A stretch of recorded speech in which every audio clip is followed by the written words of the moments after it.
Seperti apa pandangan Ustadz terkait pembubaran FPI? Ya, terima kasih ya Bung Arham ya. Jadi memang pertama dulu kita garis secara umum ya.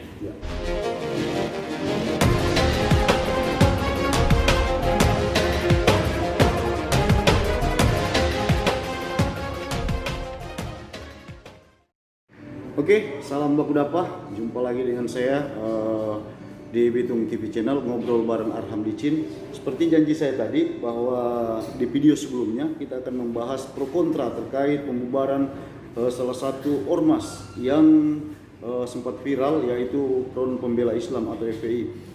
Hari ini di DNA Cafe and Resto saya sudah kehadiran salah satu tokoh muda Islam Kota Bitung, yaitu Bung Rio Turipno.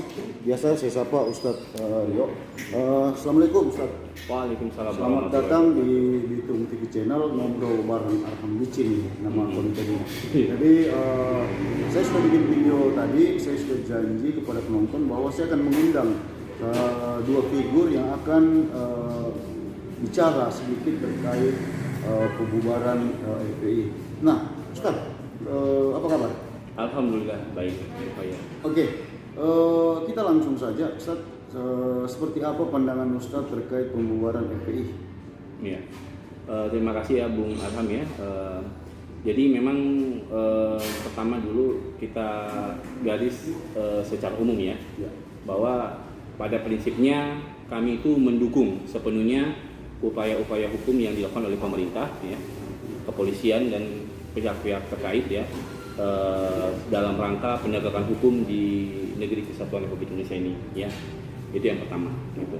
Dan tentunya sesuai dengan Undang-Undang Dasar 45 pasal 1 ayat 3 kan, memang negara Indonesia adalah negara hukum ya, yang dimana negara hukum itu berlandaskan pada keadilan gitu. Jadi penetapan atau pelaksanaan hukum itu harus berdasarkan pada prinsip keadilan, kesejahteraan rakyat, bukan pada pesanan dari penguasa ataupun mungkin berlandaskan pada like atau dislike gitu kan, like or dislike gitu. Itu mungkin yang pertama kali kita garis bawahi dulu.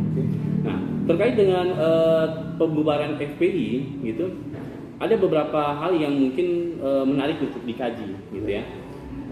Pertama, kita melihat dulu yang menjadi alasan pokok daripada pembubaran organisasi Front Pembela Islam. Nah, seperti yang saya baca di beberapa media terkait pernyataannya Prof. Mahfud MD ya, bahwa yang menjadi salah satu alasan itu ada beberapa alasan ya, menjadi salah satu alasan yaitu pertama, Mahfud MD menegaskan bahwa FPI sudah tidak lagi mempunyai legal standing sebagai ormas maupun sebagai organisasi biasa. Gitu. Artinya FPI surat keterangan terdaftarnya itu sudah habis masa berlakunya sejak tanggal dan tidak diperpanjang itu sejak tanggal 20 Juni 2019. Itu alasan pertama. Nah, sementara yang menjadi alasan kedua itu adalah mereka melihat dari rekam jejak FPI yang dimana banyak anggota itu yang terlibat dalam kekerasan, terlibat dalam kegiatan dalam sweeping ataupun juga persekusi, bahkan mungkin tindakan teroris yang dikategorikan terorisme gitu, aksi-aksi radikal itu oleh anggota-anggota FPI. Itu dua alasan itulah kemudian menjadikan alasan bagi pemerintah untuk melarang organisasi ini beraktivitas atau lagi. tidak memperpanjang izinnya. Ya, itu salah satunya alasan. Nah, dari dua alasan ini gitu, sebetulnya kalau menurut kajian saya gitu, atau teman-teman yang lain setelah saya juga mengcross dengan teman ini, kayaknya sepaham kita, ini justru saya khawatirkan ini justru akan menjadi bumerang bagi pemerintah sendiri. Gitu. Kenapa saya mengatakan menjadi bumerang bagi pemerintah sendiri? Pertama, satu, terkait tentang pembubaran pelarangan ormas gitu ya. Terkait tentang pelarangan ormas di dalam Undang-Undang nomor 16 tahun 2017 ya, itu merupakan pergantian dari Undang-Undang nomor 2 tahun 2017 dan yang merupakan perubahan dari Undang-Undang 17 tahun 2013 tentang ormas. Nah, itu di pasal 61 yang saya bawa undang-undangnya supaya kita jelas, di pasal 61 di situ ada mekanisme Tata cara cara pembubaran ormas. Jadi ormas itu tidak bisa seketika langsung ujuk-ujuk dibubarkan. Tidak, ada mekanismenya. Yang dimana mekanisme itu diatur dalam undang-undang yang dikeluarkan oleh Presiden Republik Indonesia Joko Widodo. Itu ada undang-undangnya. Nah, yang pertama itu bahwa di dalam pembubaran ormas itu satu, ya kita bisa lihat di sini pada pasal 61 ya. Jadi mekanismenya pertama harus ada peringatan tertulis dari pemerintah kepada ormas tersebut. Baru yang kedua, penghentian kegiatan. Jadi ormas tersebut dihentikan kegiatan aktivitasnya, dilarang untuk beraktivitas. Itu yang kedua. Baru yang ketiga, pencabutan surat terdaftar atau pencabutan status badan hukumnya. Nah, pertanyaannya, apakah mekanisme ini sudah diterapkan oleh pemerintah atau belum? Itu kan pertanyaannya, apakah sudah diterapkan oleh pemerintah atau belum? Jangan sampai pembubaran ormas FPI yang kemarin itu menjadi bumerang jika ditetapkan dengan undang-undang ini. Karena harus asas hukum kita kan harus berlaku adil. Iya, betul. Dan semua harus setara di mata hukum. Dan artinya kalau FPI dibubarkan dengan alasan seperti ini, ormas lain bisa dibubarkan dengan alasan yang sama. Nah, makanya saya bilang regulasinya ada, mekanisme pembubaran ormas itu ada, bukan tidak. Justru pemerintah menabrak sendiri. Ya, kalau dia tidak melakukan ini, berarti dia menabrak aturannya sendiri. Makanya kan pertanyaan ini kan betulnya pertanyaan, apakah sudah dilaksanakan atau belum? Jika ini belum dilaksanakan oleh pemerintah, maka pemerintah sendiri yang menabrak aturan. Gitu. Ini kan bahaya. Ini poin pertama, ya. Nah, sementara poin yang kedua tentang masalah rekam jejak FPI, gitu. Oke lah. Banyak pemberitaan tentang bagaimana aksi-aksi FPI, anggota-anggota FPI yang akhirnya berbenturan secara hukum dan sebagainya gitu kan. Tapi kalau hanya karena perbuatan anggota kemudian ormasnya dibubarkan, ini bahaya. Karena di luar sana ada ormas bahkan partai politik yang kedapatan kader-kadernya itu korupsi. Nah, pertanyaannya, apakah jika kadernya korupsi partainya juga dibubarkan? Kan tidak kan, gitu. Artinya apa? Semua anggota FPI yang melanggar hukum tidak ada satupun yang kebal hukum. Semua diproses secara hukum. Bahkan Habib Rizik Syihab sebagai imam besar FPI pun juga sekarang ini ditahan karena dia katakan melanggar hukum, gitu kan? Berarti kan ini menunjukkan bahwa persoalan tentang rekam jejak FPI ini, semua yang melanggar hukum itu semua sudah diproses proses hukum dan tidak ada satupun yang kebal hukum, gitu. Itu gitu. Nah, jadi alasan kedua yang dijadikan alasan oleh pemerintah tentang rekam jejak, nah ini juga bahaya, gitu. Nah, ketiga tentang SKT ya, tentang surat keterangan terdaftar gitu.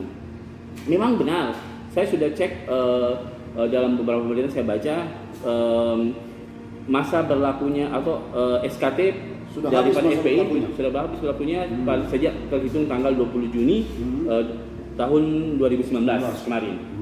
Nah, tapi perlu diketahui ya, putusan MK nomor 82 garing PUU garis datar 11 garing 2013 tertanggal 23 Desember 2014 itu memutuskan bahwa pendaftaran SKT itu hanya bersifat sukarela, tidak wajib. Gitu. Jadi ormas yang mau mendaftar ataupun yang tidak mendaftar silakan saja, sifatnya sukarela. Iya. Gitu. Jadi itu tidak bisa dipakai patokan. Oh, legal standingnya tidak ada, tidak. Karena itu aturan putusan MK-nya begitu. Harusnya yang jadi titik utama suatu ormas dibubarkan itu menurut pandangan Ustaz apa? Ya, pertama kalau bukan SKT apa? Jadi pertama satu begini. Pertama, jika memang ada dasar yang ditemukan secara organisasi, gitu ya. Organisasi diketemukan mungkin aturan dalam organisasi yang memang bertentangan dengan Undang-Undang 45, Pancasila Undang-Undang 45. Nah, itu bisa menjadikan landasan tidak sejalan dengan Pancasila dan Undang-Undang 45 kan? Maka itu bisa dibubarkan. Kan itu diatur di sini. Jika di dalam Undang-Undang nomor nomor 16 tahun 2017, kalau dia bertentangan itu bisa bertentangan dengan Pancasila Undang-Undang 45. Nah, itu harus juga dengan mekanisme ya dimusyawarahkan, dipanggil untuk klarifikasi. Kan sekarang itu ada namanya BP Badan Pembinaan Haluan Ideologi Negara ya. Nah, itu kan mungkin bisa melalui BPHIP itu bisa untuk diundang, dibahas gitu. dibahas gitu Tidak kan. ujuk-ujuk langsung Tidak ujuk-ujuk dibubarkan. langsung dibubarkan gitu. Tapi kan di luar sana, terutama di Jakarta, aksi-aksi FPI banyak disorot oleh warga. Apakah memang FPI di mata Ustadz itu memang seperti itu, radikal, suka kekerasan, dan seperti apa menurut Ustadz melihat FPI? Oke, di sini bukan dalam konteks kita kami berbicara begini terus kemudian disimpulkan bahwa kami pro dan kontra ya gitu ya. Ini bukan persoalan pro dan kontra. Ini tapi kita melihat secara objektif. Objektif, Ya, kita lihat ya. secara objektif ya. Jadi gini, memang Islam sangat tidak mentolerir semua bentuk kekerasan. Ya, Ya, itu yang kita sepakat bersama itu. Kami sebagai aktivis Islam juga sangat tidak menginginkan hal itu. ya. Gitu. Namun terkait dengan tindakan-tindakan yang mungkin di luar sana yang sering disorot oleh media tentang perilaku anarkis mungkin dari FPI dan sebagainya, kita juga harus melihat secara keseluruhan. Gitu. Kita harus melihat keseluruhan karena begini, tidak mungkin ada asap kalau tidak ada api. Ya. Itu satu dulu yang kita harus lihat. Apakah selama ini nanti terkait dengan pembubaran FPI nanti akan terkait ini. Maka ada timbul pertanyaan dari saya. Kenapa sampai ormas FPI yang hanya setingkat ormas kok melakukan hal-hal yang mungkin itu harusnya dilakukan oleh pemerintah? Ya. Seperti sweeping itu kan harusnya bukan ormas yang melakukan, pemerintah yang harusnya melakukan. Seperti membubarkan tempat-tempat maksiat, harusnya kan itu pemerintah. Bukan ormas, tugas pemerintah, bukan ormas. Kenapa FPI melakukan itu? Nah, ini yang mungkin coba kita telusuri, kita cari benang merahnya. Jangan sampai gitu. Ini terjadi karena peran pemerintah di dalam hal tersebut itu masih kurang. Bisa jadi seperti itu.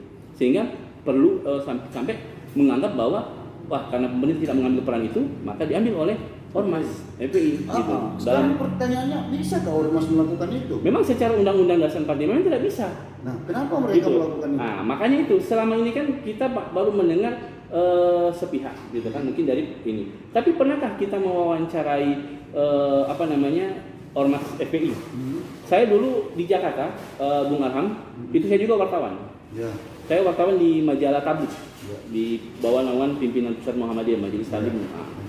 Itu kami pernah bersilaturahmi ke markas besar FPI, ketemu langsung Di Petamburan? Ya, di Petamburan, ketemu langsung dengan Habib Rizik. Dan kita coba berdiskusi dengan beliau tentang terkait dengan sepak terjang FPI yang melakukan tindakan-tindakan anarkis. Ternyata di situ dibeberkan oleh Habib Rizik bahwa mereka memiliki prosedur standar dalam hal tindakan-tindakan seperti itu, yang dimana prosedur itu mereka sudah lalui, sudah menyurat ke sana sini segala macam, tapi sampai waktu-waktu yang mereka berikan itu tidak ditanggapi sedikit pun, dan itu ditunjukkan di depan saya, semua surat dan bukti-bukti yang mereka kirimkan, sehingga jadi FPI itu menyampaikan, Habib Rizik menyampaikan bahwa FPI itu bertindak tidak ujuk-ujuk langsung bertindak, tidak, tapi itu semua berdasarkan laporan masyarakat, berdasarkan keresahan masyarakat. Nah, laporan masyarakat ini kemudian dikemas oleh FPI dalam bentuk surat dan kemudian dikirimkan kepada semua, baik dari kepolisian sampai lurah RT, sampai itu dikirimkan. Tembusannya untuk apa? Agar diketahui bahwa masyarakat resah dengan hal ini, gitu.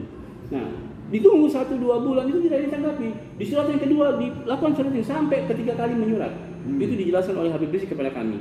Sehingga jadi kami melihat bahwa prosedur yang dilakukan oleh FPI ini sebetulnya secara sudah dilaksanakan untuk meminta, sudah sesuai SOP. Hanya saja mungkin ini yang saya melihat terjadinya mungkin masa di luar kendali, karena setelah disurati dan sebagainya ternyata tidak direspon. Nah, akhirnya melakukan tindakan. Nah, ketika melakukan tindakan itulah yang baru kemudian disorot oleh media, sehingga diekspos. Jadi seakan-akan bahwa FPI ujuk-ujuk langsung membubarkan ini, padahal itu ada SOP-nya. Oke, Ustaz. Nah, untuk konteks kita di Bitung terkait pembubaran FPI ini, efeknya kita berharap tidak ada hal-hal yang kita inginkan, termasuk mungkin gesekan-gesekan antar umat. Nah, ada pesan nggak untuk teman-teman kita di Bitung, terutama terkait pembubaran ini? Jadi gini, sebetulnya memang sih orang mengatakan ini kan peristiwanya nasional, peristiwanya di pusat di Jakarta ya. Kita di Bitung sih nggak ada urusan dengan itu. Betul, memang secara kita organisasi ormas Islam di Kota Bitung tidak ada kaitan secara terkait langsung dengan FPI.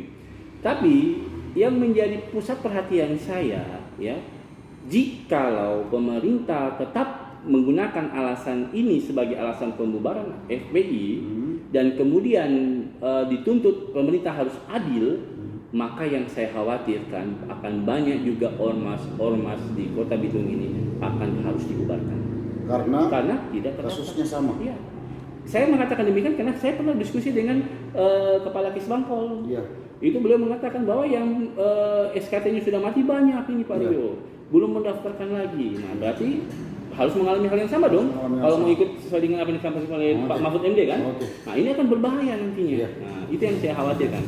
Pesannya Ustadz kepada warga Kota Bitung. Oleh karena itu maka kami menyampaikan ya, pertama satu ke pemerintah dulu ya, mewakili aktivis ya. Artinya kami meminta pemerintah untuk adil dalam konteks ini. Kami mendukung sepenuhnya upaya pemerintah dalam penegakan hukum jika dilaksanakan dengan cara yang adil, baru kemudian bijaksana ya, dan tanpa intervensi dari pihak manapun. Itu satu. Baru untuk masyarakat ya, kita jangan terpancing dengan isu-isu dari luar, apalagi isu yang berkembang di medsos. Terkadang lebih banyak hoaxnya ketimbang kebenarannya. Cerdaslah. Iya, kita harus cerdas di medsos. Kita harus, kalau dalam prinsip Islam, tabayun. Jangan langsung asal terima, kita tabayun, kita cross check kebenarannya dan sebenarnya. Kalau di wartawan konfirmasi. Betul. Jangan sampai kita sudah terpancing sebagai macam gini. Ribut di Bitung, padahal pemerintahnya belum tentu demikian. Gitu ya. Nah, jadi itu seperti juga dengan informasi kan tentang walaupun itu keluar dari media massa pun juga itu harus diselektif. Tidak semua media itu memberitakan yang benar, gitu kan. Ada juga yang ini. Itu mungkin pesan saya bagi masyarakat Kota Bitung. Oke, Ustaz.